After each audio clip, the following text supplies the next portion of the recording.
Hi, my name is James Adam Tucker, and I've been thinking about starting over again creating YouTube videos for a long time. Probably the last 5 years almost. But I kept thinking, what am I going to talk about? What am I going to talk about? So I couldn't think of anything, so that made me hesitate. What made me originally start thinking about going back to my YouTube channel, which I started probably, actually 18 years ago. I joined YouTube and I uploaded my first video. You can find that in my list of videos there. Thought about what am I going to talk about? So my wife said, why don't you talk about your favorite subject? And my favorite subject is myself. I'm an actor, I'm a director, and I'm a long-time video editor. So I get a lot of calls for the last maybe 15 years. I've been getting a lot of calls from young filmmakers who had information, who needed information, and they wanted to find out, I made over the years, and will, as I continue to talk on this channel, which I have the intention of doing videos multiple times a week. I'm not going to say that I'm going to do them every day, every week, but what I'm going to do is I'm going to try to do as many as I can per week, and just talk about things that come to my mind, things about myself, things about my work. Like I said, I get questions all the time. I get emails out of the blue. The last few years, I've been getting contacted by young filmmakers. Some of them are starting their own distribution channels. And I made a lot of films in the 90s, and I made films in 2000s.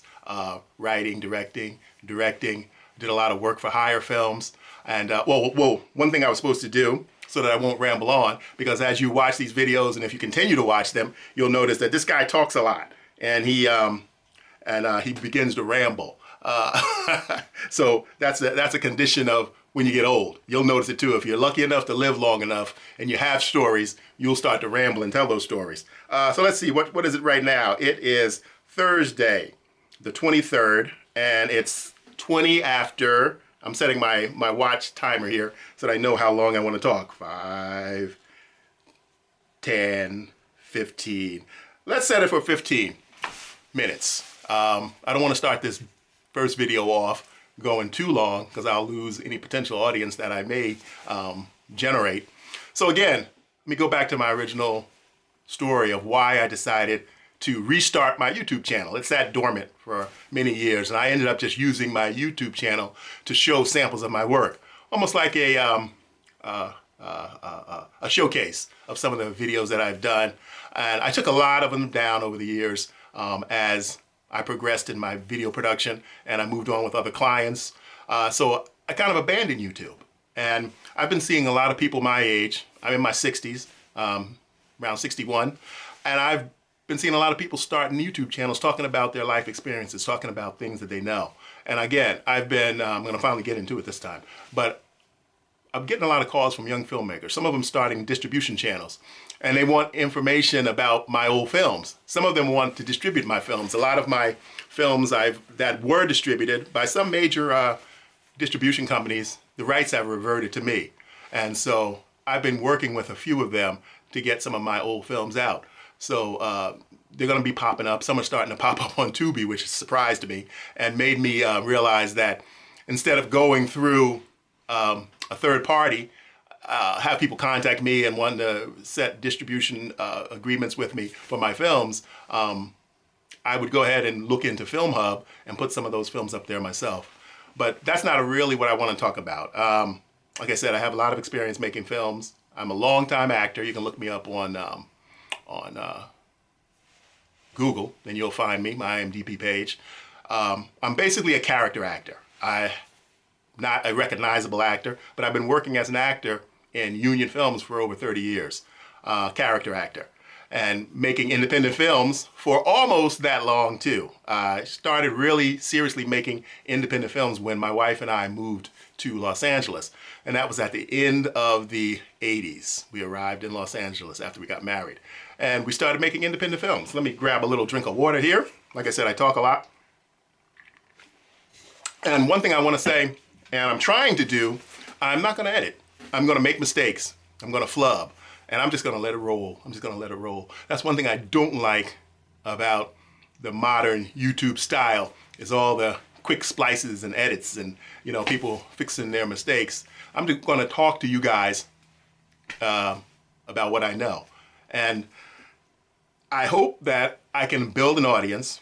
And my goal is to put my phone number down in the on the website so that you guys can call me and we can do a taped live show. So if you have questions, people can call me in and ask me questions, anything, acting, filmmaking, editing, but just about my life. Because mostly what I'm going to talk about is my life. I love, well, when people ask me questions about, I'm originally from New Jersey and grew up there in the 70s. My life was kind of like that 70s show, you know, not as extreme as their show, but we did a whole bunch of the same things. We lived through that environment, and I love talking about that. So that's what I plan on doing with this channel. It's not going to be, I'm not trying to be a comedian. I'm not trying to teach you anything. I'm here to talk about myself and answer questions. Let's see how I'm doing on time. Oh, doing good. So, again, this is my very first video with this new format of me just talking right to the camera. I'm not going to edit these videos. I'm not going to take out my mistakes. You're going to see the real me. I'm going to talk about, like I said, when I talk about my life, I'm going to talk just about me. I'm not going to identify people who, friends, you know, family, that kind of stuff, personal stuff. But I'm going to talk about my personal stuff. I don't know if anybody's going to be interested in it, but I love the fact that, you know, I can just get on here and I can talk, almost like a living diary of my past. And I'll talk a little bit about what I'm doing now. Like I said, I'm an actor. I still go out on auditions. This little set I'm on right here, if you want to call it that, this is where I do my self-taping. I'm lucky enough to get a lot of self-tapes. I'm starting to get called out, since I'm older, starting to get called out for a lot of those older roles. It was real shocking when I turned 50 and I started getting called out for the old man. I started acting again. I started acting when I was in college. My very first union job was in a John Waters film. It was his Hairspray film, was his first big feature. And I had one line. If you go back to the movie, or if you're familiar with the movie, one of the main character's daughters was dating a black guy. And so she got off the bus. She went to visit her boyfriend, and she took the bus over to the black neighborhood. And when she got off the bus, she was walking around, and we didn't know where the daughter went. But then the mother got on the bus to follow her daughter to find out where she was. And the mother got off the bus, and she was all nervous when she was in the black neighborhood, and people were talking to her and laughing at her and trying to talk to her. And then she sees a police car parked down the street.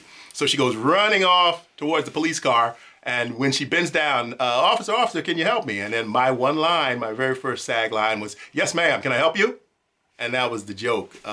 You know, she was afraid of the black people in the neighborhood, and she saw the police car, and she went to the police car, and the police officer is also a black guy. But so I was really happy to get that part. I was able to talk to John Waters a little bit on the set. He was really approachable. I asked him about how the film was going and what was his plans for doing more. He said it's taking too long. The setups are taking too long. He said, I don't know if I want to do more because I don't like taking the time to set up and move on. I want to move. And he was comparing it to his old films where he was in complete control. And, you know, low budget filmmaking and big union budget filmmaking are two different animals. But obviously he went on to make more movies, and that was the only time I worked with him. And I was really happy they had called me in. Originally what happened was, my wife and I, we had just started dating. We went to Morgan State University in Baltimore, and we had just started dating, and I had told her I was an actor, and you know, I had been sending out casting notices backstage, the printed version. Didn't have the online version. As you guys, at that time, there was no viable internet. So it was a printed version. And so I had sent out about a week before, or 2 weeks before, I had submitted myself for a role. It was a different role in the movie, and I never heard anything. So that's when my actor anxiety started to develop. And I started wondering, oh, they're not going to call me in. They're not going to call me in. And my wife, my girlfriend at that time, she said, well, why don't you resubmit? And I said, oh, no, you can't do that. If you submit one time, if they're interested in you, then you just, have to wait the whole thing. Don't call us. We'll call you. And she told me, go ahead and resubmit. So I listened to her. And I went through the whole process again, and I resubmitted my headshot and resume. You had to actually mail them in at that time. Hard copy of photo and resume. So I mailed it in. And about 2 days later, I got a call from the casting director. And she said, would you be able to come in for an interview? And so when I went in for the interview, it was the casting director, and it was John Waters. And we did a little, we did the scene, and then we did a little improv. And then they played it straight. They had a straight face. And then by the time I got home, they had called me on my answer machine. A lot of you young people don't remember that. I had a little answer machine with the tape and that kind of thing. And I had a message, and it was the casting director, and they said they wanted me to play the part of the police officer. And they gave me the shooting date, and gave me a date to go to wardrobe and fitting. And it was a big deal for me. My very first union job. And after we did that, I wasn't in the union, so they had to do what's called Taft-Hartley. And they Taft-Hartley'd me for the part. And it was the production warehouse was on the other side of the Baltimore Harbor. And at that time, the Baltimore Harbor wasn't developed as it is now, if any of you are familiar with Baltimore. The harbor area is like their big tourist attraction area. It's really nice these days. I haven't been there in years.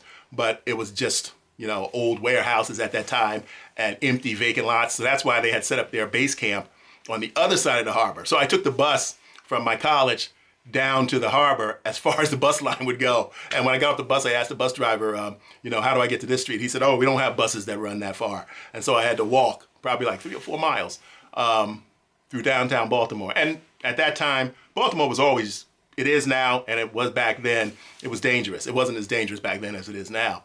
But I walked, and I would all the way on the other side of the harbor, big giant vacant lot once I got to the harbor, and I saw some production trailers, went over there, and the PA in the casting office, he was like, are you sure you want to do this? He said, you won't be able to work on any non-union movies, and then you're going to have to pay a lot of money. And, I told him, yes, I'm definitely sure. Because at that time, I had made up my mind that becoming an actor was what I wanted to do. And I never gave it up. I just kept on going and going and going. So that's a little bit about that. But really, again, what I plan to do, and I'm going to end this soon, is just talk, again, about my life. And hopefully I'll get to the point where I'll have some viewers, and I'll put my contact information in the bottom of the video so that you guys can contact me if you have any questions, or if you'd like to talk and ask me questions. And again, what I want to do is have people call in. I'm going to coordinate with the people, and we'll do a live taped talk where you ask questions and I answer them. You can ask me anything. If it's something I can't talk about, then I won't talk about it. And one thing I wanted to say in this beginning video, probably people are saying, why is this guy getting on here and just talking about his life? Over the years, as an actor, as a director, and as an editor, I've literally, I can't even think about the thousands of people that I have worked with. Literally, I've edited, as far as editing goes, I do editing for businesses, training videos, information, all boring stuff, but that has paid the bills. And that and my my myriad of survival jobs. That's one thing actors who aren't successful to get enough acting work, or are lucky enough to get enough acting work where they can live just off of acting, and that's me. And that's the majority of SAG union member actors. They don't survive off of just their acting. Even some of the actors that you see that are recognizable. I'm not talking about your A-listers or even your B-listers.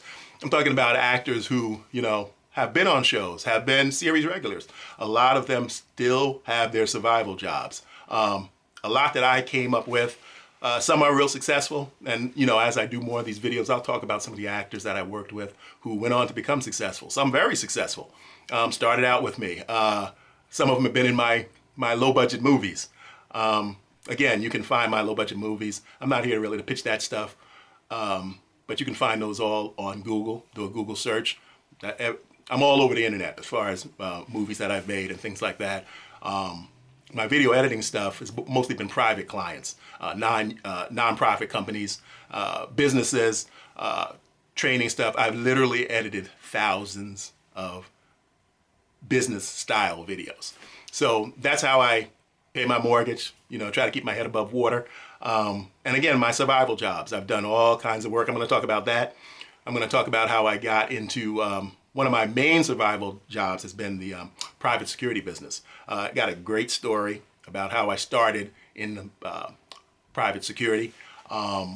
Once I graduated from high school, in 1981.